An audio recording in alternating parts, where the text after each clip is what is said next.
Прывітанне, паважаныя слухачы і гледачы гэтага стрэму. У студыі Еўрарадыё па-ранейшаму Марыя Вайтовіч.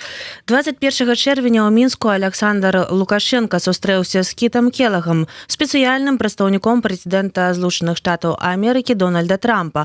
Лукашенко падкрэсліў, што візіт выклікаў шум у свеце, але заявіў, што з Амерыкай трэба весці нармальны дыялог. Паводле афіцыйнай версіі абмяркоўваліся пытанні двухбаковых адносін, бяспекі і рэгіянальнай стабільнасці. Келах не рабіў ніякіх публічных заяваў, але яго візіт адбыўся на фоне нечаканага вызвалення некаторых беларускіх палітвязняў, у тым ліку Сергея Ціханаўскага, што выклікае здагадкі пра магчымыя кулуарныя нейкія дамоўленасці паміж Мінскам і Вашынгтонам. На наступны дзень пасля гэтай навіны пра вызваленне Сергея Ціханаўскага ды іншых палітвязняў Сергей Ціханаўскі правёў прэс-канферэнцыю, у якой паўдзельнічаў, якой быў госцем гэтай канферэнцыі, быў госць нашага сённяшняга стрыму. Гэта палітык і дырэктар Цэнтра еўрапейскі дыялог спадар Анатоль Лебедзька. Прывітанне, спадар Анатоль. Вітаю вас, гледачоў. Паразмаўляем пра тое, што адбывалася на той самай канферэнцыі, пра тое, як увогуле ЗША вяртаюцца ў беларускую палітыку, ці верагодная нейкая амністыя для іншых палітвязняў. Ну і так, што сказаў Ціханаўскі, калі выйшаў за краты, прыехаў у Літву. Я нагадаю, што вы можаце пакідаць свае пытанні і таксама каментары. Калі для вас гэта бяспечна, пад нашым стрымам будьце, калі ласка, актыўнымі. Спадар Анатоль, скажыце, калі ласка, ўсіх сёння пытаюся, як вы самі адрэагавалі учора у суботу на гэтую навіну пра вызваленне некаторых беларускіх палітвязняў? Што вы адчувалі? Гэта быў шок? Якія гэта былі эмоцыі? Гэта былі чалавечыя эмоцыі нармальнага чалавека, які сам не раз быў у тых месцах, адкуль выйшаў Сергей і іншыя палітычныя вязні, чалавека, у якога сын знаходзіцца ў закладніках. Канешне, гэта былі эмоцыі, это быў, відаць, 9-бальны такі пазітыўны шок, які я іспытаў і перакананы, што не тысячы, а сотні тысяч людзей.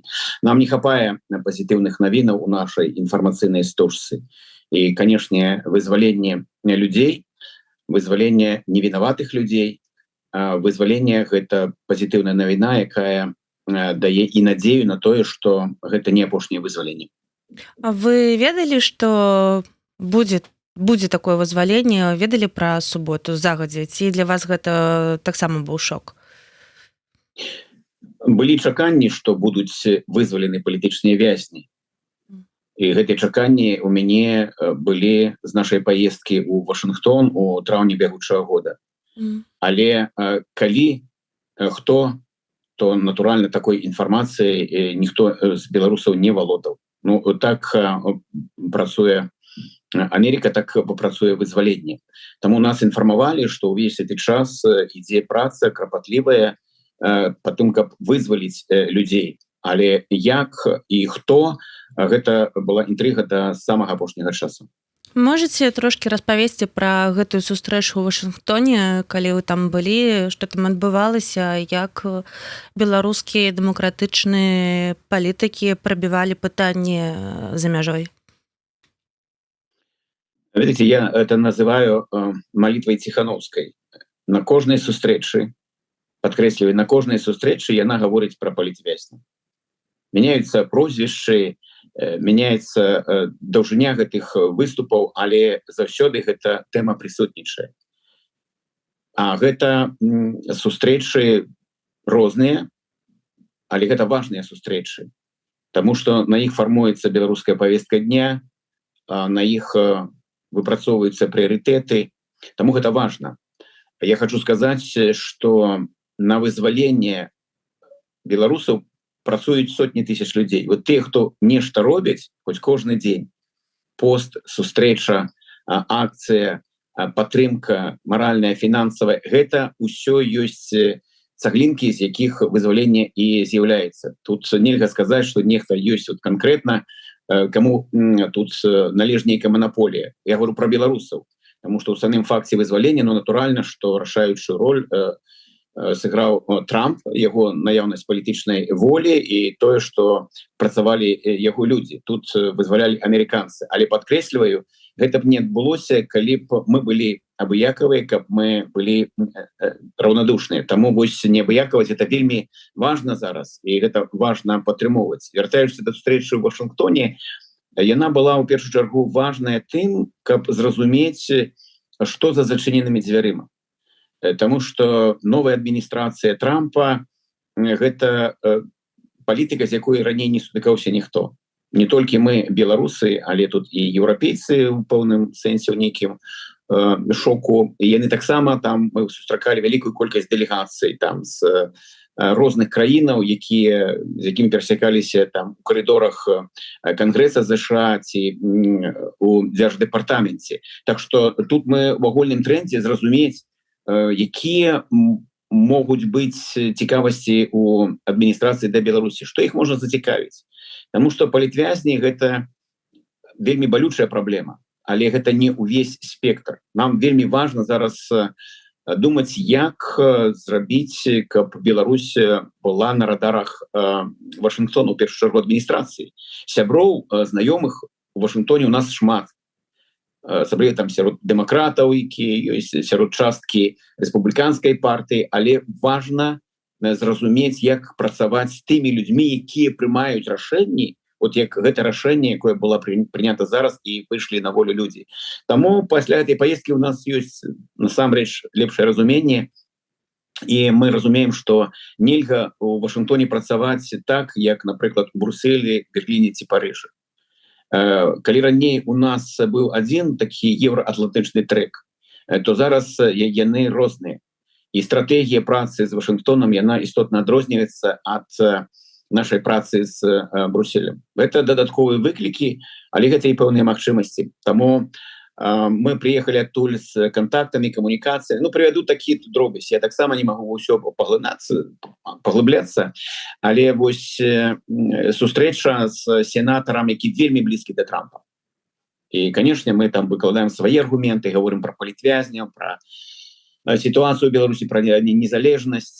А наприканцы этой сустрэчы ён бярэ сваю візітоўку і піша свой прыватны телефон і перадае Светлане. І кажа, калі у вас будзе патрэба важная, вы можете мне тэлефанаваць. Вот это і ёсць вынік. Калі вы па выніках этой сустрэчы, яна не зачыняюцца дзверы і ўсё на гэтым. А калі у цябе ёсць магчымасць працягваць, магчымасць камунікацый, а значыць фармуляваць наши пасланні, наши наратывы. І вось з таких якраз невялікіх фрагментаў і складваецца вынік гэтай паездкі. Мы бачым сёння там 3-4 прыярытэты важныя, якія могуць зацікавіць адміністрацыю і па якіх важна і патрэбна працаваць, каб спрацоўвалі тыя вынікі, якія мы бачылі ў суботу. Дзякуй вялікі. Праз тое, што ўжо атрымалася дамагчыся, чаго атрымалася дамагчыся, можам казаць мы сёння, што ўсё ж такі перамовы гэта вельмі важны крок да вызвалення палітвязняў і нейкай дэмакратызацыі Беларусі там у будучыні, бо шмат хто з беларусаў, стомленых беларусаў сёння кажа пра тое, што сцэнар павінен быць толькі сілавы, але ж я не разумею, дзе на гэта браць рэсурсы, як гэта працуе у сённяшнім свеце.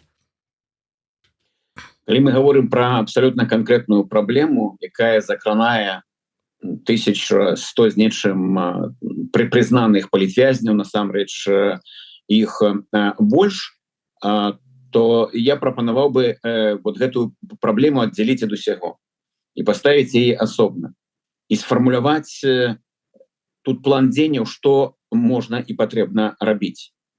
І тут одно без іншага не існуе. Тут спрабуюць супрацьстаўляць одно іншаму там.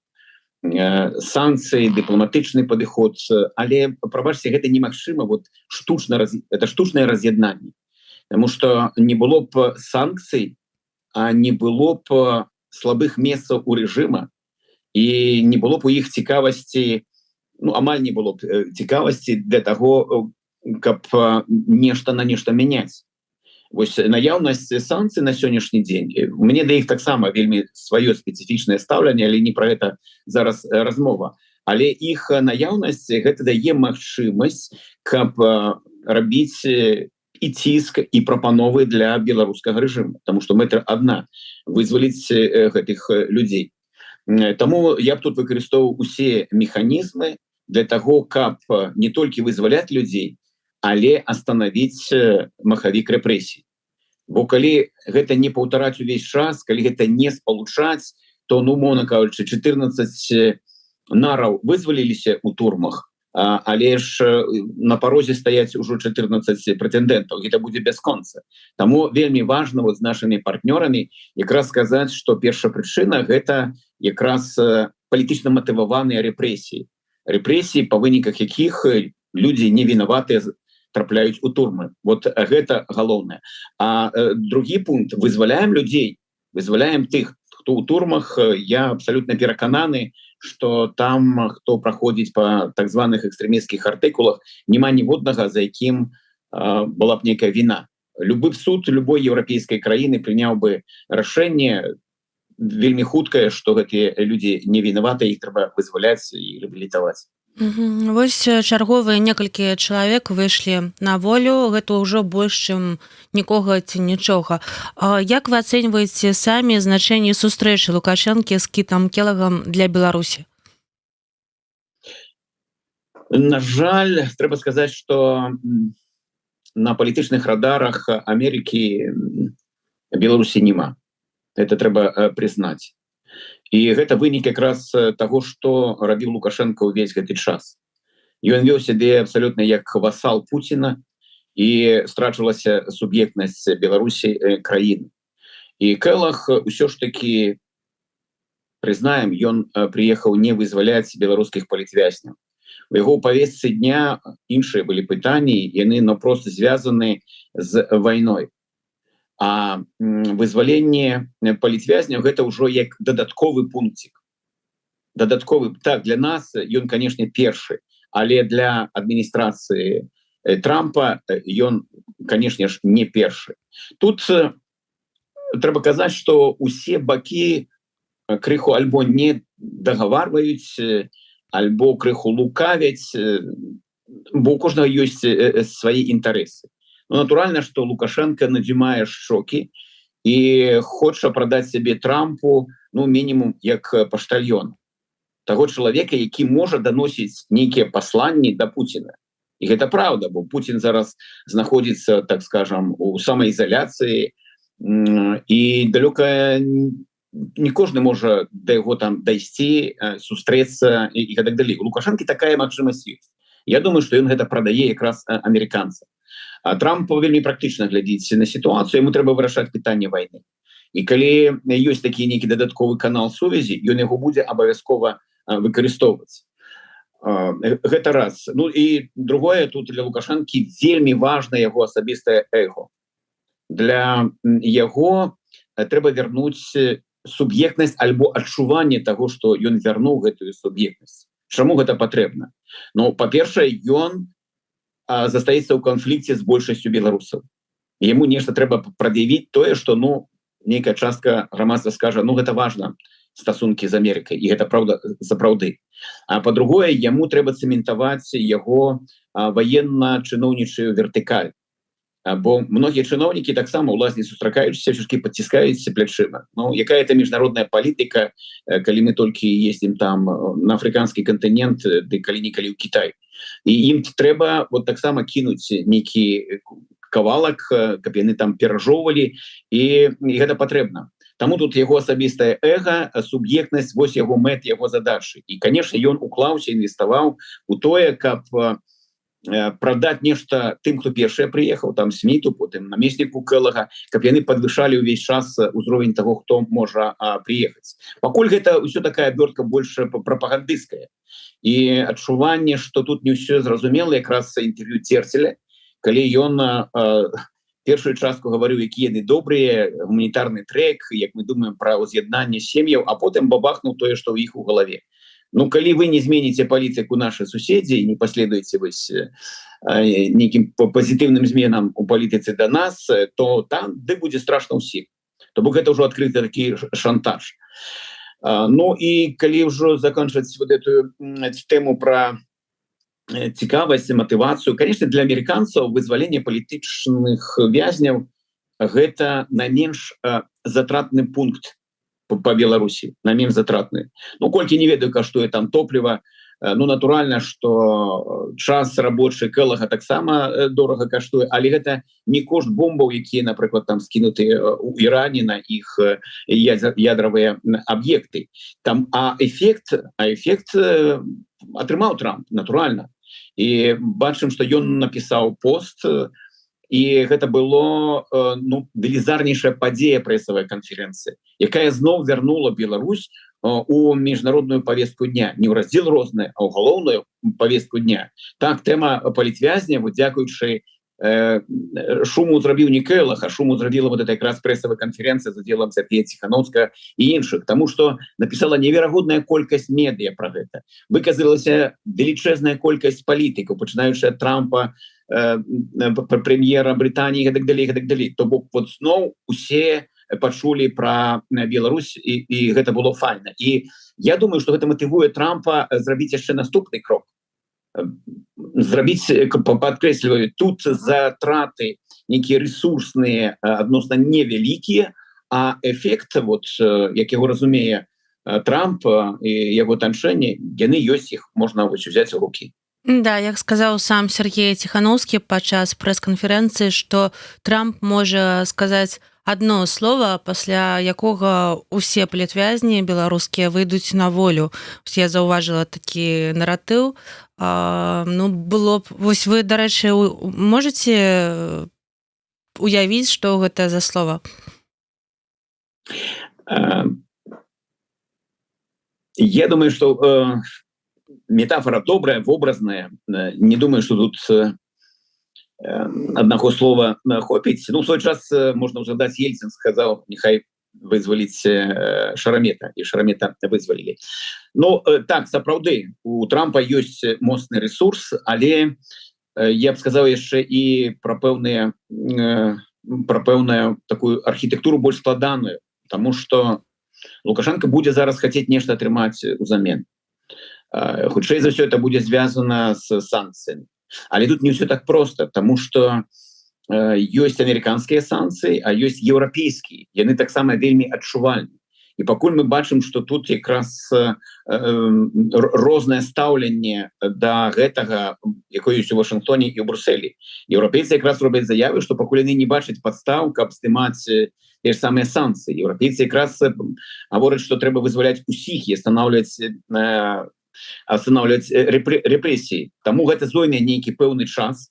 Я не думаю, что будзе вось шачок пальцаў і вызваленне абсолютно ўсіх. Але я спадзяюся, что у хуткім часе зноў новыя людзі выйдуць на волю. І трэба думаць, што пры кожным гэтым вызваленні нехта будзе з так званых палітычных цяжкавагікоў, як, напрыклад, той жа Бяляцкі, Бабарыка, там Калеснікава, Статкевіч і іншыя. Не выйдуць яны ўсе разам, хутчэй за ўсё яны будзе это такі паштучны тавар для беларускага рэжыма, але яны будуць выходзіць, і з імі будуць выходзіць новыя і новыя людзі. Таму пакуль застаёмся ў стане таких пазітыўнага чакання. Дзякую. Мы можам казаць, што вось тыя крокі, якія ўжо былі зробленыя, гэта ўсё ж такі новая старонка ў адносінах паміж Беларусі і Злучанымі Штатамі, ці ўсё забудзецца праз нейкі час? Не говорил бы я про новые сторонки пакуль, хотя, конечно, для нас было зразумелым, что вяртанне Пяткевич Менск гэта якраз знак того, что пэўны працэс пачаты, такі кулуарны, закрыты, і гэты працэс ідзе. Я б не говорил бы пакуль про новыя старонкі. Вот нешта новае будзе істотна для мяне у маім уяўленні, маім бачанні, так скажем, перспектывы беларуска-амерыканскіх, беларуска-еўрапейскіх адносін. Ну гэта Кэлах мусіць стаць спецпрадстаўніком Трампа не толькі по Украіне, а і Беларусі. Тады гэта мы просто фіксуем нават тут знешне, что так у Вашингтоне пазначылі, что Беларусь некая важная кропка на мапе. По-другое, так магчыма вот такі жест вызвалення усіх у обмен на санкцыі і пры гэтым остановка конвейера, адпраўка яго там у музей Великай Отчинной войны, это конвейер репрессий. Але такое рашэнне глобальное. Альбо, напрыклад, калі амерыканцы скажуць: окей, мы ж памятаем, что мы подписали Будапештский меморандум с вами, и мы взяли на себе таксама гаранты вашей безопасности, бяспеки, не только там Россия, але, калі так, то першым кроком мусіць ядровая зброя пакінуць Беларусь там и российские вайскоўцы. Вось, калі такие будут зрухи, то мы можем сказать, что это новая сторонка у беларуска-американских адносінах. И до гэтага трэба імкнуцца.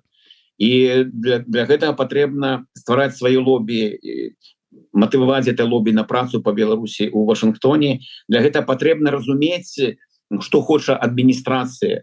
Бо падкрэсліваю, з звычайнымі лекаламі, з якімі мы працавалі там у папярэдніх дзесяцігоддзях, сёння у Вашингтон не заедзеш.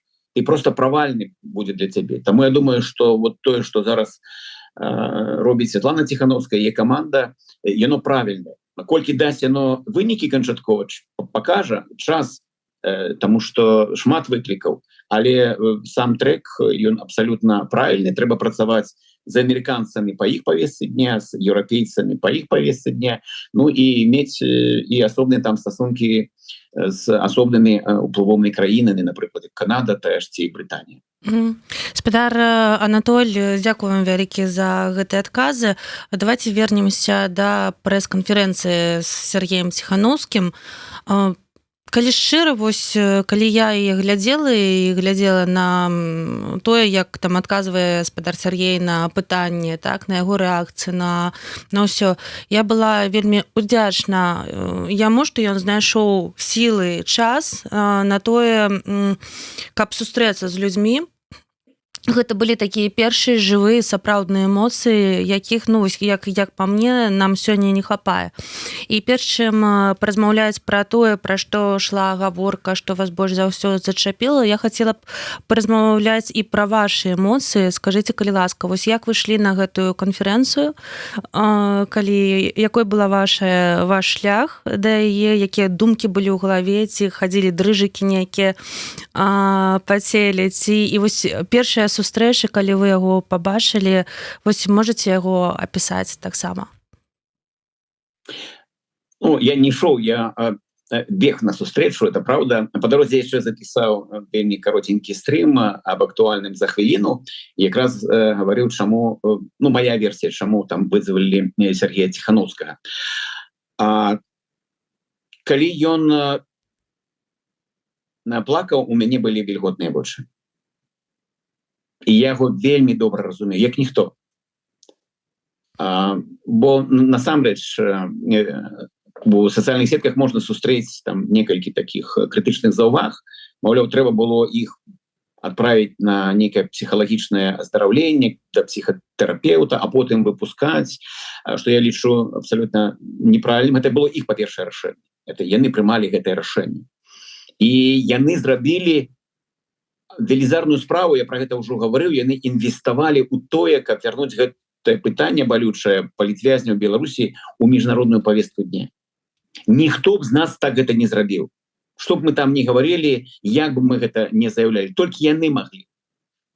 Зрабіць это так моцна, каб гэтае пытанне было пачута практычна ва ўсіх сталіцах свету. И была еще до их такая критика, что там мужчина и лидер и начал там слезу.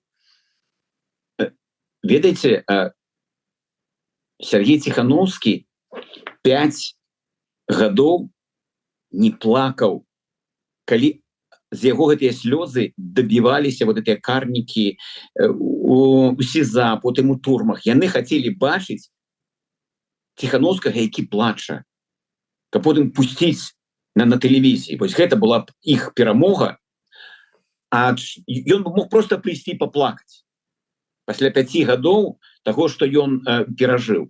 Таму гэта вельмі моцная эмоцыя. Я сам памятаю, як было вот цяжка гэта. І патрэбна было паказаць ім, што ты незломны, што ты застаешся пры сваіх меркаваннях, пры сваіх пазіцыях. Это вельмі важна. Таму яго слёзы якраз для мяне былі такім моцным, і я быў з ім абсалютна салідарным, таму што казаць, што дачка не пазнала, но гэта якраз адказ на пытанне, можна казаць колькі заўгодна, што у нас лагер, што у нас там дрэнная сітуацыя, а вось іх выгляд знешні, я памятаю Сергея, мы з ім калі развітваліся, ён быў, прабачце, такі, за 100 кілаграм такі, атлетычны, а тут чалавек, мне сорамна стала, што ў мяне на кілаграм нейкі большая вага, чым яго, у параўнанні з нашым ростам. Таму для мяне эмацыйна ўсё было вельмі комфортна. Мне ўсё заходзіла. Я, шчыра кажучы, таксама меў нейкія крытычнасці да Сергея там падчас выбарчай кампаніі.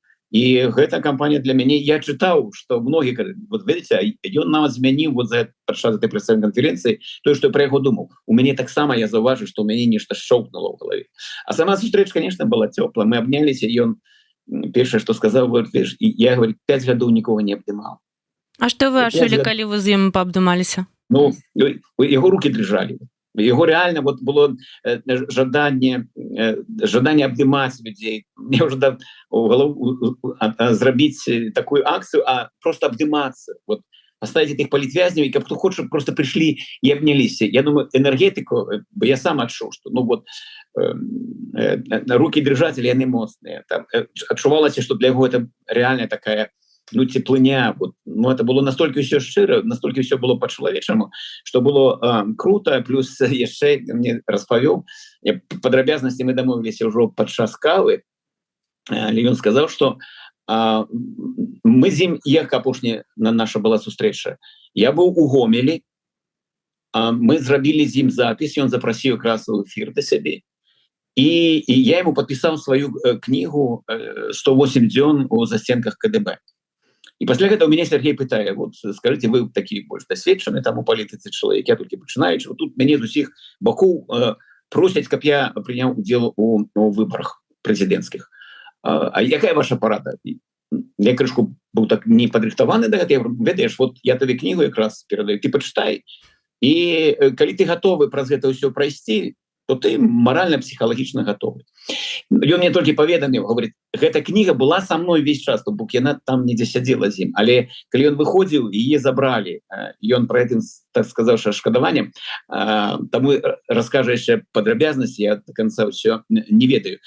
Так вось такая дыстанцыя паміж нашай сустрэчай у Гомлі і размовай трэба ці не трэба, і яго словамі, што ён сказаў, я не шкадую, вот, не на кроплю тое, што са мной адбылося, і я ні пра што не шкадую. Яшчэ вельмі моцныя такія яго словы, што, ведаеце, вам цяжка. Тобто ён нам паспачуваў там усім, хто там у міграцыі, хто ў Беларусі, але пагадзіцеся, што вам не цяжэй, чым мне і чым Карнею, чым астатнім, хто там выйшаў. І гэта праўда. Як бы нам было не цяжка, нам трэба вось глядзець на іх. І калі яны выходзяць з турмы з паднятай галавой, хоць і страціўшы там по 30-40 кілаграм веса, мы павінны паважаць гэтых людзей. Яны сапраўдныя героі, это праўда. Дзякую. Якія яшчэ выказванні, выразы, словы спадара Сергея вас ускалыхнулі падчас канферэнцыі? Я бачу, што там было ўсё і з гумарам, і з эмоцыямі, і слёзы, і моц. Так што я думаю, яго прэсавая канферэнцыя, она была незвычайна. Я думаю, беларусы крышку адвыклі ад гэтага, вот ад такого формата, вот, ну, дзе не было нейкіх вузкіх рамкаў, але дзе разлівалася чалавечнасць і не было берагоў, дзе былі слёзы, якія выглядалі як моц. Таму мне зайшло літаральна ўсё. Мне падаецца добра, што былі такія пытанні, якія, ну, вызываюць нейкі дыскурс у сацыяльных сетках, чый Крым, значыць, як вы адносіце там да Украіны, і вельмі такія шчырыя адказы. Я думаю, што яны таксама здымаюць усё. І вот яго тыя расповеды, які мне падаецца цікавыя, якія можна пашырыць пра тое, што ў рэальнасці адбывалася там у гэтых падвалах КДБ, гэтыя размовы з Лукашенком, вот мне падаецца, это вельмі моцна. Гэта якраз дае уяўленне людзям, якія, можа, там не заангажаваны ў палітыку, якія кажуць, што моя хата з краю, вот ім важна, каб яны паглядзелі эту прэсавую канферэнцыю. Я думаю, якраз тут задача ўсіх нас, і журналістаў, і блогераў, і проста людзей, знайсці магчымасць, каб гэта паглядзела як мага больш людзей у Беларусі. Можа, не ўсю прэсавую канферэнцыю, але вот гэтыя фрагменты, якія паказваюць, хто ёсць хто на самой справе. Вот это яго такія дыскусія там такая з Лукашенком, і калі Лукашенко говорить, что, ну, а як ты думаў, палітыка гразная справа, вот это якраз показывае само нутро вот гэтага режима, вот этой системы, якая створана за 30 гадоў. Это вельмі моцныя рэчы, тому что яны пропушчаны праз чалавека, праз вот яго 5гадовае знаходжанне ў няволі, у адзіночцы, калі ты фактычна 5 гадоў ні з кім не размаўляеш. Нельга нават набыць мыла і пачысціць зубы. Канешне, нібыта нічога новага не сказалі, але калі гэта гучыць з вуснаў чалавека, які толькі-толькі выйшаў, гэта перажыў, канешне, гэта былі моцныя словы, моцная прэс-канферэнцыя. Мы яшчэ заўважылі такія тэмы, калі гаспадар Сяргей распавядаў пра тых людзей, якія да гэтага часу за кратамі, так, пра Машу Калеснікаву, пра Віктара Бабарыку, пра якраз тыя самыя сустрэчы, пра якія вы кажаце. Вось, напрыклад, ён распавядаў пра Марыю Калеснікаву, з якім сустракаўся Роман Пратасевіч, і што нібыта, калі Пратасевіч туды прыйшоў, хацеў там з ёй там паразмаўляць, яна на яго кінулася, так, біла яго, і вось сам Ціхановскі кажа, што ён мне сам распавядаў гэтую гісторыю, маўляў, яна кажа, я нікуды не пайду, а ты такой сякі, там, так, калі з рэжымам там неяк сябруеш, так, ну, то, што пра цябе казаць, так, вось, і гэта таксама вельмі такі моцны, калі няма ніякіх звестак, але тут трэба быць, напэўна, вельмі асцярожнымі, калі транслюеш такія рэчы, так? Ну, гэта пра нас. Гэта пра нас. Это пра наш выбор. Ты можаш быць Пратасевічам, ты можаш быць Калеснікам. І кожны выбірае. Ну, вот зараз, у прынцыпе, грамадства такое сітуацыя чорна-белая. Ну, там добро, зло, дыктатура, дэмакратыя. Але гэта пра нас. Я думаю, што прэсавая канферэнцыя — это навогул выдатны сцэнар. Вот, хто піша там сцэнары для кінематографа вельмі добрыя. Там насамрэч ёсць усё, і сюжэт, і вельмі моцныя эмоцыі. І так, можна быць і Пратасевічам, можна быць і Калеснікавай. Ці нашкодзіць гэта? Я думаю, што за гэты час, за гэтыя гады, гэта ўжо, ну, у гэтай сістэме так. Яна, у першую чаргу, пасля 20-го года была арыентавана і скіравана на людзей новых.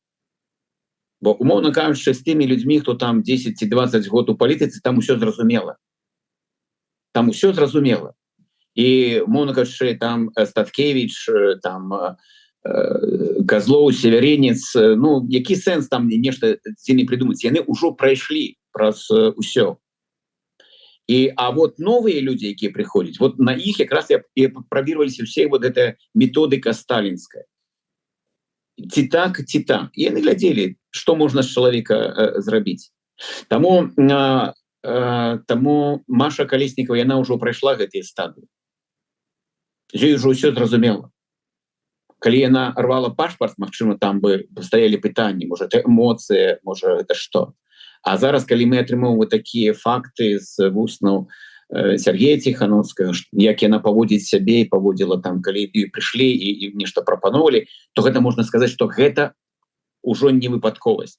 Это цэльны чалавек, які мае свае перакананні, які будзе трываць да апошняга. Гераіня. Не думаю, што гэта так, гэта нашыя героі, это героі і гераіні, і гэта сапраўды так. Я думаю, што і Сергей Ціхановскі, і Маша Калеснікова, яны могуць быць правобразамі і для тых, хто занимаецца кінематографам, і хто піша кнігі, і гэта будзе частка нашай навейшай гісторыі. Дарэчы, вельмі кіношна Сергей Ціхановскі распавядаў пра сустрэчу з Лукашэнкім, калі там сядзеў Коля. Як увогуле, як вы ацэньваеце гэтыя паводзіны самого Лукашэнкі, калі ён пачынае апраўдвацца нібыта перад сваім сынам і казаць нейкую там лухту? Тут я б сказаў пра пэўны талент Сергея. Ён вельмі харызматычны чалавек і падачам матэрыяла. Ён усё ж таки вельмі таленавіты блогер, і я спадзяюся, што ён у гэтай якасці мы яго яшчэ убачым і шмат пачуем чаго цікавага, таму што 5 гадоў чалавек гэта насіў у галаве, накапліваў у сабе, і зараз яму хочацца, канешне, што каб выйшла наружу, каб гэта было бачна як мага большай колькасці людзей. Ну так, вот я і узгадваў гэтыя там муры амерыканкі, і што там адбывалася, і адтуль вот ён вынес шмат што такое цікавага, што дае нам не проста апісанне там сітуацыі, але і дае ежу для роздума, вот, каб зразумець прыроду гэтага рэжыма. І сітуацыя з тым жа Мікалаем, і вот з этой лухтой наконт грошай, якія быццам бы знайшлі у Ціхановскага. Гэта вельмі такія вот факты, якія просто як скальпелем ускрываюць вот гэты пухір і паказвае, што насамрэч гэтая сістэма. Для тых, хто раптам не глядзеў канферэнцыю, я тут просто зацитую трошки, так? Сергей Тихановский. Лукашенко заявил: а что вы хотели? Политика – это грязное дело. Вы должны быть готовы, что вам и деньги подбросят, схватят и посадят. Коля его за спиной сидит, я после этой фразы говорю: Коля, смотри, что твой папа говорит, что он творит. Вот он, говорю, признается. А он, знаете, что говорил еще? Ты на меня обзывался. Вот так описал эту историю Сергей Тихановский. Ну. І тут глядзіце, на што вот я яшчэ звярну. Вот Тихановскі маладзец, ён бачыць нейкую мэту ці задачу, і ён дае ідзе. Вот на гэтай сустрэчы ён 3 разы гаворыць Лукашенку пра тое злачынства, у прынцыпе, якое было здзейснена супраць яго. Яму падкінулі грошы. Ён пытаецца: во што вы это зрабілі? Першы раз без выніка, другі без выніка, а на трэці Лукашенко паплыў. Ён ужо не вытрымаў. І ён кажа фразу, якая насамрэч паказвае прыроду вот усёй гэтай улады. А як вы хацелі там? Палітыка гразная справа, і таму вы павінны былі быць гатовы, што і грошы вам падкінуць там, і некую іншую правакацыю зробіць. Вот гэта трэба просто браць у невялічкія такія ролики і распаўсюджваць па ўсіх сацыяльных сетках, бо гэта якраз найлепшы доказ, вот, а што такое рэжым. Ну, калі сам прызнаешся, што гэта разная справа, і што мы Тихановскаму падкінулі гэтыя грошы, ну, ведаеце, я разумею там Азаронка, я там разумею Кашанову, ім усё роўна Александр Егорович будзе Бог і ўсё астатняе, таму што толькі дзякуючы яму яны вот зараз каля улады і маюць тое, што яны маюць. Але велічэзная колькасць людзей, якія ўсё-такі глядзяць, наколькі гэта справядліва, насколькі гэта сумленна. І вот для іх гэта тое, што вот агучыў Сергей, а я думаю, што ў яго у галаве там не адзін такі прыклад. Это вельмі важна. Это вельмі важна выкарыстаць. Зараз некаторыя пытаюцца, а што там Ціхановскі тут? Некаторыя чакалі, што ён тут выйдзе і пачне буяніць тут направа і налево. Ну, не спраўдзіліся чаканні, але я бачу яго вельмі моцны патэнцыял, як вельмі харызматычнага чалавека, які б выходзіў, вось, так скажем, на шырокі дыялог з людзьмі незалежна ад таго, дзе яны жывуць, у якой краіне, на якім кантыненце. Мне падаецца, што гэта яго атрымлівалася і тады, і думаю, што ёсць шанс, што атрымаецца і зараз. Дзякуй вялікі. Я бы хацела зачытаць пытанне, якое прыйшло ад нашай слухачкі Алены. Сергей Тихановский около 3 лет находится в режиме инкоммуникадо, не имея возможности не получать письмо от близких, не написать им. Ваш сын, спадар Анатоль, это до вас заворот, так, сейчас в заключении. Есть ли у вас связь с ним? Приходят ли письма? Почему режим использует в отношении белорусских заключенных пытки изоляции? И чем опасно для Лукашенко письмо в тюрьму от семьи политзаключенного? Почему маньяков и убийц не лишают связи с близкими, а политзаключенных лишают? Ну, про мою ситуацию я скажу коротко. Ад мяне сыну нічога не даходзіць. Там першыя адна ці дзве паштоўкі дайшлі і ўсё. Таму, як бы, калі гаварыць пра мяне і яго, то, ну, вот такая сітуацыя. Карэспандэнцыя не даходзіць. Ну, ён жоўтай біркай, як і ўсе астатнія палітвязні. Хаця, ну, мне падбіраць словы цяжка, таму што ну, ёсць магчымасць маці і жонцы пісаць пісьмы, і яны даходзяць, гэта праўда. А гэта размова не пра мяне. Гэта размова пра той гуманітарныя пачуцці, якія быццам ёсць ва ўлады. Ну, добра, што ёсць такая магчымасць, таму што я сам быў вельмі кароткі час у сітуацыі інкамунікада, там месяцы 2, калі быў амерыканцы. Я скажу, што гэта вельмі цяжкае выпрабаванне. Не кожны здолее прайсці. А чаму адносіны да палітычных не такія, як да забойцаў там? Ну, забойцы ж на ўладу не прэтэндуюць. Яны ж не прэтэндуюць на тое, каб жыць у краіне для жыцця. Яны ж не прэтэндуюць на тое, каб у нас былі свабодныя выбары, на тое, каб у нас ўлада была пад кантролем, каб яна была змяняемасць, каб можна было дастаць свой пашпарт і ганарыцца. Не, таму праблема не забойцы, не карупцыянеры для гэтай улады. Праблема якраз можа быць вельмі просты чалавек, які ўжо хоча сказаць, я хачу там праўду, я хачу, каб былі свабодныя сумленныя выбары, я хачу, каб Беларусь не была турмой. Вось это просто прыярытэты. Зразумела, дзякую.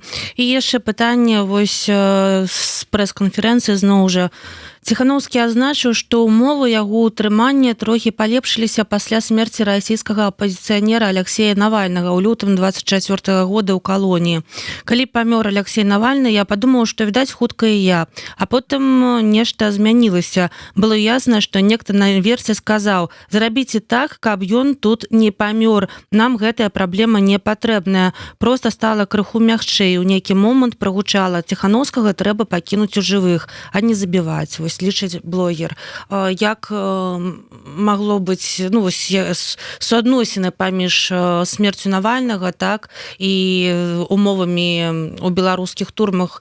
Сапраўды такое магло быць, што смерць аднаго палітыка натхніла, не ведаю, на нейкія мякчэйшыя умовы у Беларусі? Я б гэта все ж таки звязаў больш з унутрыпалітычнымі працэсамі. Смерць, падаецца, 6 беларусаў у турмах, гэта таксама стала міжнароднай падзеяй. І гэта расцярушылася шырока па Еўропе, па міжнародных арганізацыях. І я думаю, вось гэта магло быць нейкім пэўным чыннікам. Але ж, калі мы паглядзім на Сергея Тихановскага, я не думаю, што іх там перакармлівалі. Бо выглядае ён, як і ўсе астатнія, хто выходзіць. І это пры тым, што Сергей яшчэ сказаў, што яго месяц пасадзілі вот менавіта на адкорм. Яму пачалі даваць і мяса, і масла, і гэтак далей. Вось месяц чалавека адмыслова адкормлівалі, каб выпусціць, каб ён ну, меў больш-менш нейкі прыстойны выгляд, і тое, што мы бачым, гэта страшна. Таму тое, што вот этой прэс-канферэнцыі яны зрабілі яшчэ, яны нанеслі моцны удар па вот этой пенітенцыярнай сістэме. Яны паказваюць яе антычалавечасць. Я застаў яшчэ ў свой час у 90-е гады, калі там былі дзейнічалі на Крэсціна інструкцыі там з 30-х гадоў. І гэта не выдумка была. Ну вот такі быў час. То бок вот эта публічнасць, апублічванне гэта, яно, канешне, спасае кагосьці. Я думаю, што іх шчыры расповед пра тое, што з імі там адбывалася у гэтых турмах, но яны ўсё ж такі нейкую частку, магчыма, чыноўнікаў прывядуць да таго, што яны неяк мякка паставяць дыскурс. Ну, у чым фішка выцягнуць чалавека, нацягнуць яму мяшок на галаву, надзець яму кайданкі і вазіць гадзінамі там. Невядома, ужо ёсць рашэнне. Ужо ёсць рашэнне, што ён мусіць быць на волі. Вот гэта сталінская вот эта сістэма, што мы не робім, ад гэтага павінен разыходзіцца кругамі страх, яна працуе да сённяшняга дня. Ну гэта, прабачце, як гаварыў там і Сергей, ідыоты, ну больше такое вызначэнне не скажаш. А я спадзяюся, што вот гэты расповед, што калі мы говорим лагер, некаторыя говорят, ну вы там перабольшваеце. Не перабольшваем. Глядзіце, слухайце Тихановскага, Дуліну, Карнея, зведайце больш пра 6 чалавек, якіх забілі ў турмах, і вам стане зразумела, што гэта такое, што там трэба ўносіць хаця б нейкую элементарную павагу да чалавека, падкрэсліўшы, што яны рэальна не здзяйснялі злачынстваў абсалютна ніякіх. Чаму вот Тихановскі хоча якраз змагацца? Ён якраз не хоча закрываць сваю справу. Ён яе хоча вынесці ў публічнае абмеркаванне з беларусамі. Мне падаецца, што это таксама вельмі цікавая ідэя. Вот ад пачатку, глядзіце, вот такія затрыманні, вот это ў справе написано, а як это ўсё было. Давайте мы ўсё по палічках разложым. Просто на прыкладзе Тихановскага, вот на сваім прыкладзе, ён пакажа, што няма судовай сістэмы, няма ніякай справядлівасці, няма ніякай там канкурэнцыі ў судзе. Ты просто вот ператвараешься такую для іх у некую скаціну, і з табой могуць зрабіць усё, што заўгодна. Таму вот калі ён здзейсніць вот некалькі таких, мне падалося, цікавых ідэй, які ён агучыў падчас прэсавай канферэнцыі, гэта будзе выдатна. І гэта будзе якраз адказ на пытанне, ці можна сёння там працаваць з беларусамі ўнутры Беларусі. Вот па такіх трэках, я думаю, што абсалютна можна і патрэбна. Дзякуй вялікі. Мы пажадаем спадару Сергею Тихановскаму сілы, эмоцыі змагацца далей, рэалізоўваць свае планы. Пакуль ёсць адчуванне, што ён настроены вельмі рашуча. Я дзякую нашаму паважанаму госцю, спадару Анатолію Лябедзьку, што ён знайшоў час сёння распавесці нам пра гэтую прэс-канферэнцыю, паразважаць, што адбылося ўвогуле пасля гэтай сустрэчы там прадстаўніка Злучаных Штатаў з Лукашэнкам, што нас усіх чакае. У студыі для вас працавала Марыся Вайтовіч, са мной размаўляў спадар Анатолій Лябедзька. Не пераключайцеся, зусім хутка да нас завітае Святлана Маскевіч, адна з ініцыятарак аб'яднання сваякоў палітвязняў, жонка філосафа Владзіміра Маскевіча, з якой мы таксама абмяркуем апошнія падзеі і разважаем пра тое, на што могуць разлічваць былыя палітвязні так у сучасных умовах. Дзякуй вялікі, заставайцеся з намі. Дзякуй.